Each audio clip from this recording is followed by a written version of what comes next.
Filla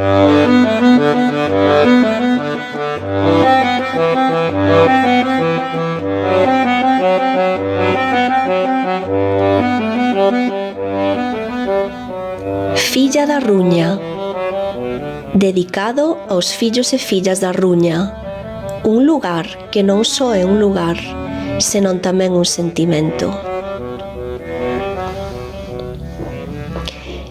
Era filla da pedra do alto da Ruña, nada máis, nada menos. Era filla de alí onde habita a pedra, e de pedra era ela tamén, de pedra fría e húmida, e dura. Pero como a ser de pedra, muller? Preguntáranlle algunhas. E onde está a Ruña? Outros, de fora, dirían.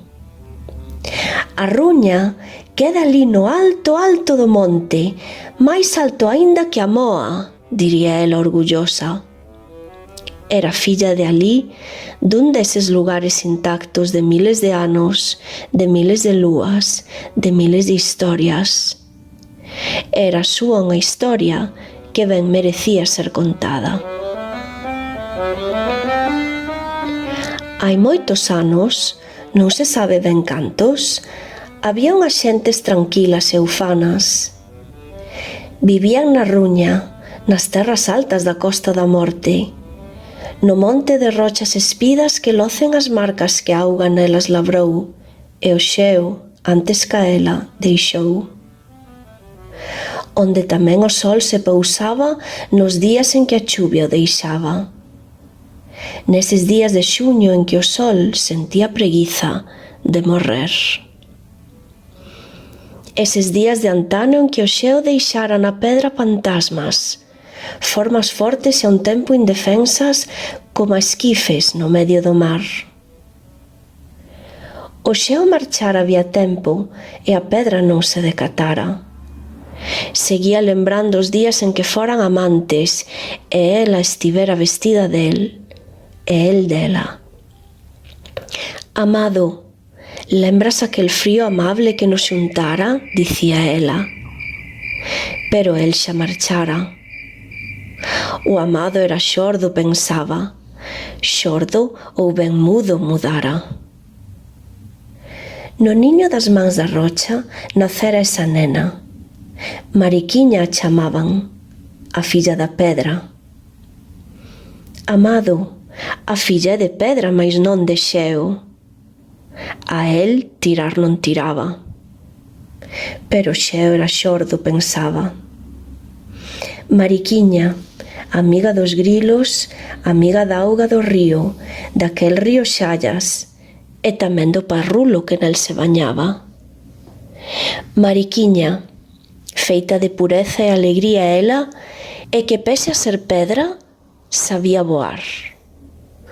Voara e a palabra voar reinventara por entre as árbores que monte arriba se erguían, por entre as polas das árbores que monte arriba ían, por entre as follas das polas e dos troncos das árbores que monte arriba subían ou baixaban, segundo un mirara. Ao maxestoso voo do lagarteiro que sobrevoa a Ruña non tivera nada que envexar. O que non sabía aínda era escribir, Mariquiña, pois se soubese.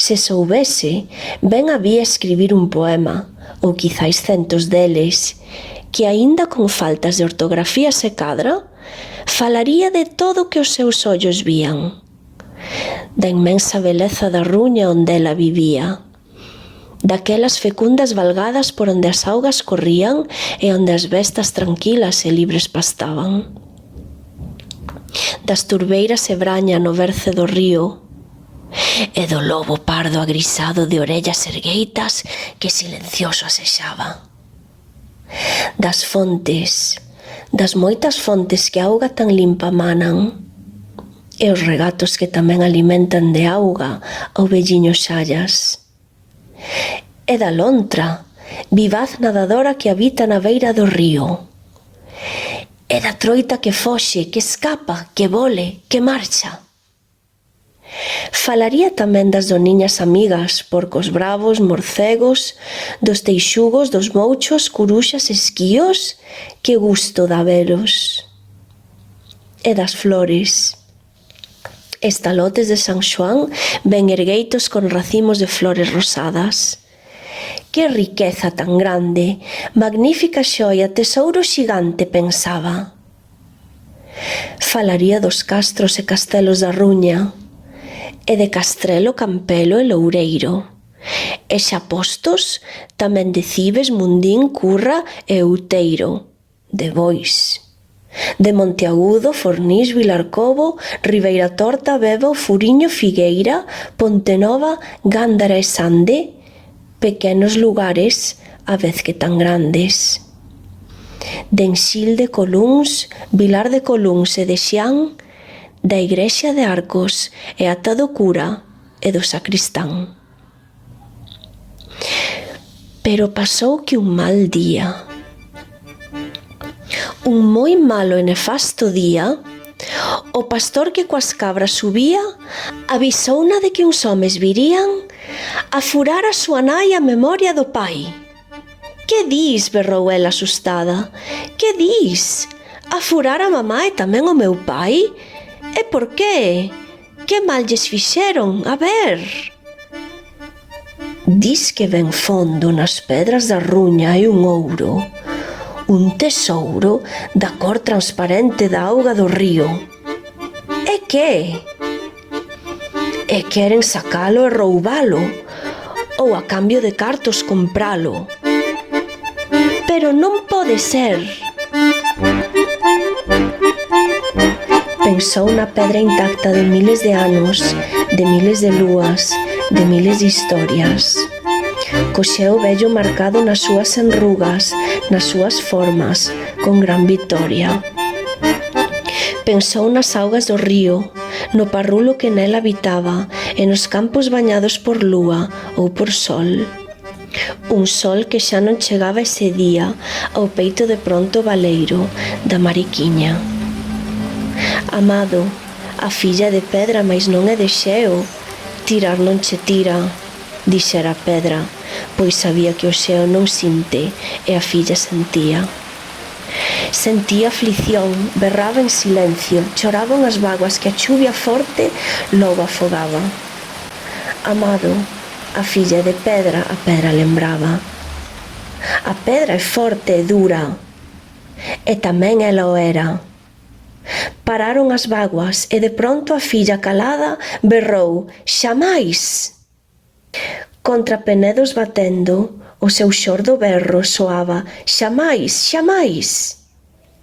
Logo, mirando nos ollos do río, ali mesmo viu reflectido: sería capaz. Escoitar aquel eco e firme na idea de que ela si tería valor, a filla da pedra pensou: «Eu quero loitar, e non coma eco nunha espenuca ensumirme de dor». Baixou as primeiras casas, e ao contar os seus medos dixeron que sí, mais algún dixo que os cartos moi ben lles viñan, e total, vivir hai que vivir. «Ai, Mariquiña, que tanta razón tes, pero non todos pensan igual, xa ti o ves. Non todos sinten igual, non todos aman igual, non todo o mundo ve ben o que é ben e o que é o mal». Amado, a filla de pedra, a pedra dixera. Era dura e non se rendía. Vendo que a uns cantos os cartos gustaban máis ca un meniño unha lambonada, e vendo que outros, moi poucos por sorte, berzas ou moscas papaban, xuntounos a todos no eirado máis amplo que había e con voz alta e ben clara díxolles estas palabras: «Se non loitades agora e nos rouban a alma e un día chegades anciáns, cando esteades tollidos e vellos, que non daríades por volver atrás e loitar? Loitar pola xoia, a única xoia realmente valiosa que hai, que é a terra querida, a nosa Ruña, que é casa e máis nai». Mudos ficaron. Algúns mesmo choraron. Hai que ver que ben fala a rapaza. Canta razón levaba, daba gusto escoitala.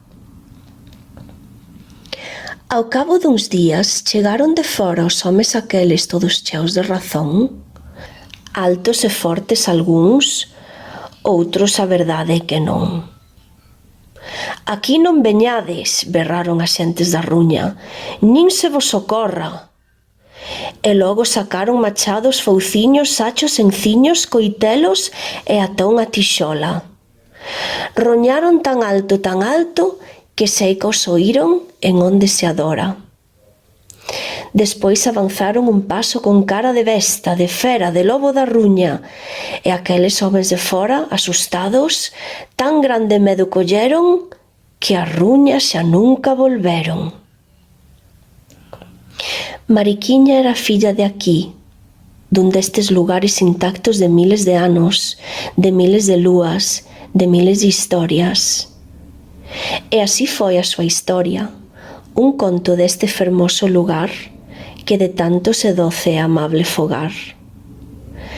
A ruña, onde habita a pedra e de pedra son as xentes tamén, igual ca o raposo e o lobo que asexan o parrulo do río e as bestas que pacen tan ben. De pedra húmida son, e dura, e na que algún sabio, moi sabio, un día gravou. A ruña é un tesouro, por ela imos loitar, ata que o último de nós, tras o seu último esforzo, o seu último berro, último alento, non poda máis. Entón, e só entón, nola poderán arrebatar.